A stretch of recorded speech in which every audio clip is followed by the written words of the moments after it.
Welcome back sa aking YouTube channel. Para sa mga first time lang po nanonood, please click mo na yung Jeremy's TV Manila. Anyway guys, wala nang bayad to, libre lang. Tulong mo na lang din sa kapwa mo. Alright? Thank you very much po. So topic natin ngayon for today's reflection, hango ito sa gospel ng ating simbahang katoliko ngayong linggo. Ngayong araw ng linggo. So ayon kay Mateo chapter 16 verse 21 to 28. Mula noon ay pinaalam na ni Jesus sa kanyang mga alagad ang mangyayari sa kanya. Sinabi niya, dapat akong magtungo sa Jerusalem at magdanas ng maraming hirap sa kamay ng mga pinuno ng bayan, mga punong pari at mga tagapagturo ng kautusan. Ako'y papatayin. Ngunit sa ikatlong araw ay muling mabubuhay.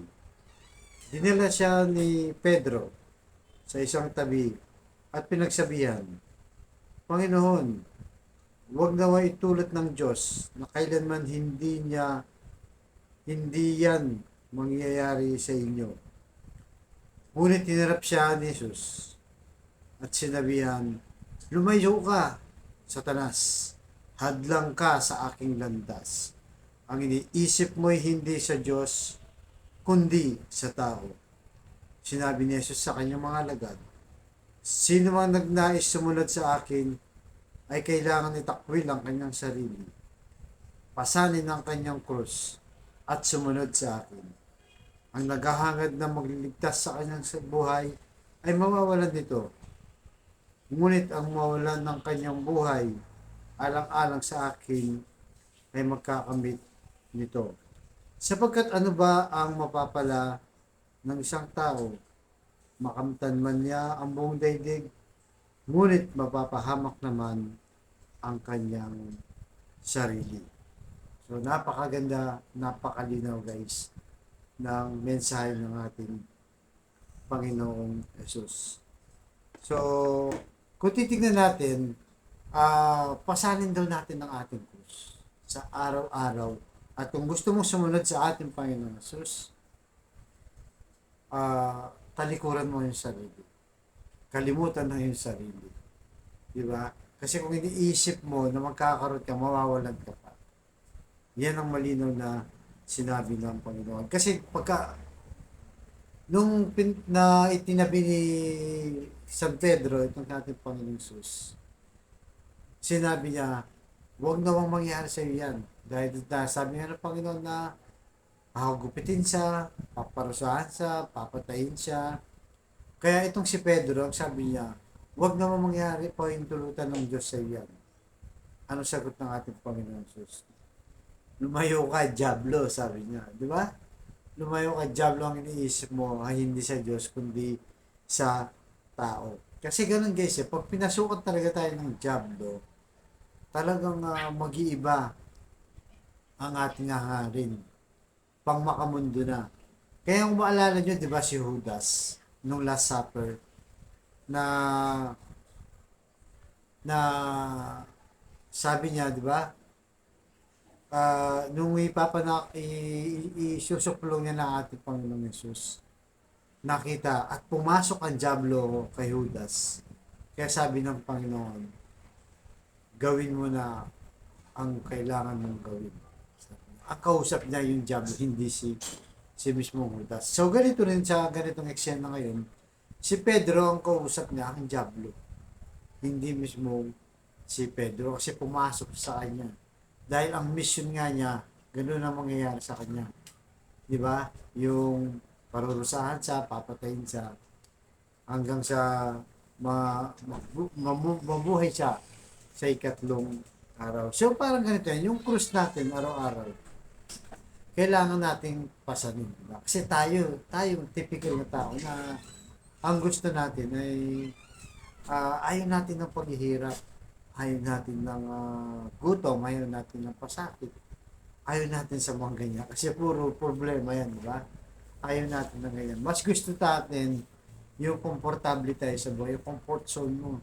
Yung hindi ka na nahihirapan, gusto mo, magaan lahat, di ba? Kaya nga pag nagdasal tayo, di ba? Lord, kailangan ko ng pera, kailangan ko ng kagalingan ng pamilya ko, di ba? Kailangan ko malagpasan yung examination o kung ano pa man. Lahat gusto natin magaan, di ba? Kaya nga mayroong isang kwento, kwento na may isang tao na nagreklamo. Sabi niya, Lord, ang bigat-bigat ng mga dinadala kong krus o pasanin kong krus. Baka naman pwedeng palitan nyo to, yung tama lang sa akin. So ngayon pinagbigyan sa ng Diyos. Sabi niya, so pumasok ka dyan sa may religious store. Sabi niya, pasok ka dyan. May makikita ka mga krus dyan. So ganun nga ang ginawa niya, pumasok siya. So nung pumasok siya, sa krus namili siya ngayon. May nakita siya, sabi niya, ito ang laki nito, mabigat pa. Lord, hindi ko kaya ito, sobrang laki ng krus na to, hindi ko to kayang buhatin. Hindi ko to kayang pasanin, napakabigat. Kaya sabi ng Diyos, sige, kung yun ang gusto mo, hanap ka pa dyan na parang sasapat sa iyo. So, nung naghanap pa siya, nakakita naman siya. Sobrang liit. Magaan lang, sabi niya. Magaan lang to, Lord, sabi niya. Mukhang sobrang ano naman to. Sobrang walang match, walang challenge to, Lord. Sabi niya, magaan lang to, ayoko nito. Sabi niya ng Panginoon, sige, hanap ka pa dyan. Sa store na yan. So, hanap siya naman. Kasi daming gusto, nagpipili siya. Ngayon, meron siyang pinili na isang course. Tapos sabi niya, ito, sakto na to, sabi niya. Lord, ito tama na sa akin to. Hindi siya mabigat at hindi rin siya masyadong magaan. Yung sakto lang kaya ko siyang dalhin, sabi niya. So yun. Yung nakapag-decide na siya na yun na, sige, sabi niya, piliin mo na, sabi niya. So, nung pinili niya, yun na, sakto, hindi nga masyadong mabigat, hindi masyadong magaan, sakto lang yung kayang dalhin, no? Kayang pasanin. Kaya sabi ng Diyos, alam mo, nung bago ka pumasok dyan, sabi niya, yan din ang dala mong krus, sabi niya. Yan din ang dala mo. Kaya binigay ko yan sa'yo dahil yan ang kaya mo. Hindi kita bibigyan ng mas mabigat pa na krus sa iyong buhay, sabi niya. So, yun ang ending ng story. So, parang sa ating buhay ngayon, di ba? Ang gusto lang talaga natin, yung magaan, yung walang paghihirap, di ba? Yung kaya-kaya natin dalhin. Pag nahihirapan na tayo, minsan nagre-reklamo ka na, sumusuko ka na, sinasabi mo na, Lord, hindi ko na kaya. Bitawan ko na tong krus na to. So, ang sinasabi sa atin ng Diyos, ano man ang problema natin, ibig sabihin niya, kaya natin. Kasi nga, binigay niya yun, di ba? May kanya-kanya tayong krus. Depende na lang sa sitwasyon, sa tagal, sa bigat, o sa gaan.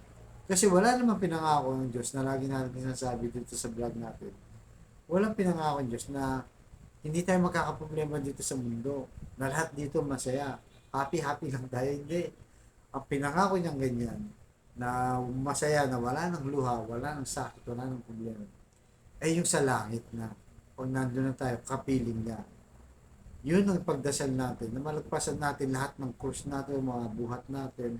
At pag sinabi mong krus at sabi niya, sumunod ka sa akin, so kailangan, nasa likod ka, di ba? Nauuna siya. Di ba? Kaya sumunod ka sa akin, ibig sabihin, inuuna mo siya. Sumusunod lang tayo sa kanya. Kaya, di ba, pagmasdan mo, di ba? Yung mga, ngayon, nag-file ng COC sa barangay, ng mga SK tsaka ng chairman, di ba? So, ang dami pumila sa pag-file ng candidacy nila. So, kung titignan mo, pag tinanong mo, bakit nila gustong tumakbo bilang chairman, barangay captain, or SK or councilor. Isa lang sagot nila, gusto daw nila maglingkod sa bayan. Hindi ba? So, kung iisipin mo, di ba? Hindi na nga nila alos mapaglingkuran ng pamilya nila. Tatagdagan pa nila na mas mabigat. Alam naman natin, pag umupo ka dyan sa pwesto sa gobyerno, kahit barangay level lang, daming problema dyan. Ikaw ang sumbuhan ng bayan, di ba? Kung may nag-aaway, may problema, lahat sa'yo. Di ba? So, gusto daw maglingkod. Pero ang totoo niyan, yung iba gusto lang mag-corrupt, di ba? Ganon din sa mga kabataan, di ba? Mga SK, tagal na lang SK. Halos wala tayong nakikitang improvement o anong ginagawa sa mga project, di ba? Pero, ang nangyayari lang, minsan, natuturuan pa sila, mangurap, bata pa sila, ganun ang nangyayari sa kanila, di ba?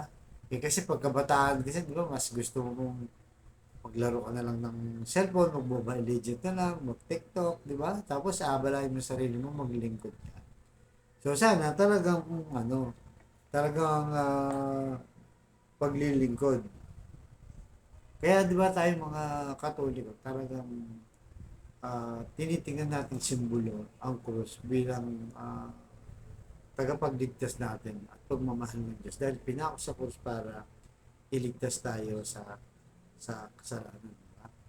So, yan po ang ating pagdasal na sana ay maging matatag tayo sa anumang krus na ating dadalhin. Lord, salamat po sa araw na to. Patawarin po sa aming mga kasalanan. Salamat sa paalalang ito na huwag kami basta-basta bumitaw sa mga krus na yung binigay sa amin na aming buhat-buhat pasapasanin. Na alam naman namin na hindi mo tayo bibigay kung mabigat. Kaya tulungan niyo po kami doon. Lalong-lalo na sa mga nanonood sa ating vlog na may matinding karamdaman, may cancer na, may taning sa buhay ko, kung ano ba mong masakit yan, na yung krus sa araw-araw na yung nararamdaman sa financial at sa physical at sa